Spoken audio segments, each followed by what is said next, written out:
Hey, it's Kristen, and this is your Monday Growth Moment, a short reflection about doing the hard things that help us grow.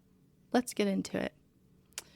Today's moment is about doing the best with what you can and where you're at. So, I ended up taking off all of last week. Yeah, that sucked. I was sick. I took off all of last week. I was going to attempt my long run this past weekend. I knew I wouldn't hit 8 miles. It was a drop back week, but wanted to see what I was capable of. And for a handful of reasons, mostly that I had not been eating well and fueling well the day before, and then got started way too late. And for some reason, it's hot again in Oklahoma and humid, which is dumb. But I made it 2 miles and I petered out. And then I slept most of Sunday. So today was getting right back in it. And there is an aspect of running, and in particular of my current marathon training plan, that I'm so grateful for, in that it is not defined by a pace. Now, we are supposed to kind of find our pace, our easy run pace, marathon pace, tempo pace, all of that. But beyond pace, we are supposed to work on a scale of RPE, rate of perceived exertion, of how that activity feels in the moment. And the reason why I love that concept is I think that it gives so much grace for the fact that we are not going to show up the same every day with the same environmental factors and abilities to carry out the workout. What I'm able to do on a nice, brisk 65-degree day with light sun and a little light breeze is going to be much different than when it's 95 with 80% humidity and it's like I'm just running through a swimming pool, just so hot. It's not going to be the same. If I have a route that is full of a lot of hills versus I have a route that is flat, it's not going to be the same. If my legs are feeling fresh and ready to go, I'm going to run better than if my legs are really tired or if I'm sore, right? Or if I have some pain.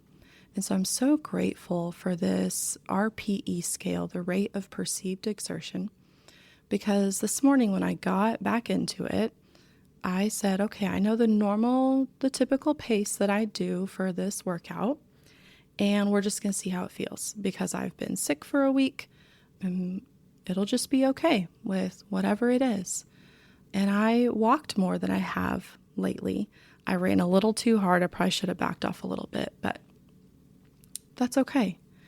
And I'm so grateful that this training plan has that, because I can see a flaw in the training plan that I used previously. And it's not a flaw of the plan, but it's a flaw of my thinking, is that it had me do a distance test and it based my paces off of that distance test.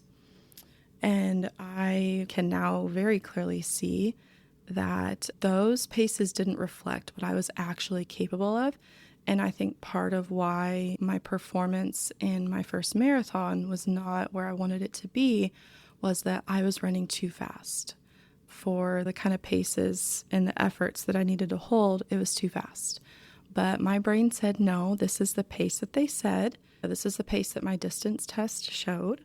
And so I can tell a difference with this training plan, that I am basing it off of how I feel.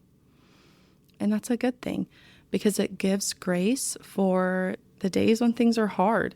Like today, a week off, my muscles were tight and I was just tired, just so tired.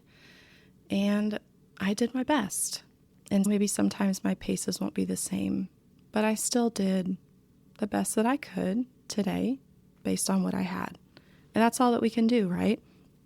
When we are doing hard things, our circumstances are not always going to be the same. Setting boundaries with people is not always going to look the same. There are people that are easier to set boundaries with and others that it's way more tricky. There are times where our anxiety is easier to manage and times where it's a panic attack from hell and you're just trying to white knuckle through it. Or when depression hits really hard, or when life circumstances hit really hard, or when the world feels heavy and we're just doing the best we can and pushing through. And like my wonderful running mentor, Bex Gentry, always says, forward is a pace. It doesn't matter how fast you go, it just matters that you go and that you give yourself grace for where you're at.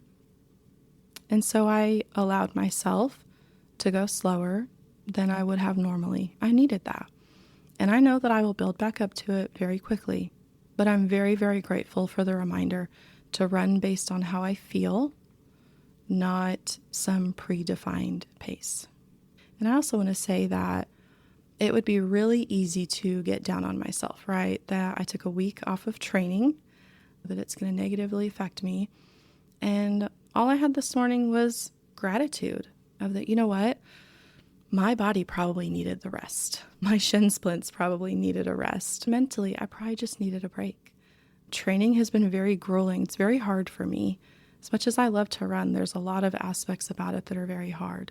So I'm grateful for that break because now we are in week 9 of 18 weeks. We're halfway through, which is crazy. And I say we because I think about this podcast every time I run. I think about, oh my gosh, what could I say, right? What could I tell them? I don't even know who all is listening to this. It could be like the same 3 people downloading it over and over again, which thank you. But I think about you guys so much of the things that I want to share because this is so life-giving for me. This is so fun to encourage people in a different way outside of therapy that I don't know if there was some way that I could like be a running coach or like a running cheerleader. I would just love that because the ways that I've grown since beginning running, the ways that it has healed things in me and built confidence in me and built grit and determination. I just wish everyone could have an experience like this. So I do. This is a us effort because I think about you guys. And I'm just so, so very grateful that you are listening to my podcast. So thank you. So whatever your version of the hard thing is this week, if you're coming back from a break, coming back from a long rest, wanted or not, one foot in front of the other, do your best with what you can. And remember, I'm always, always rooting for you. See you next Monday.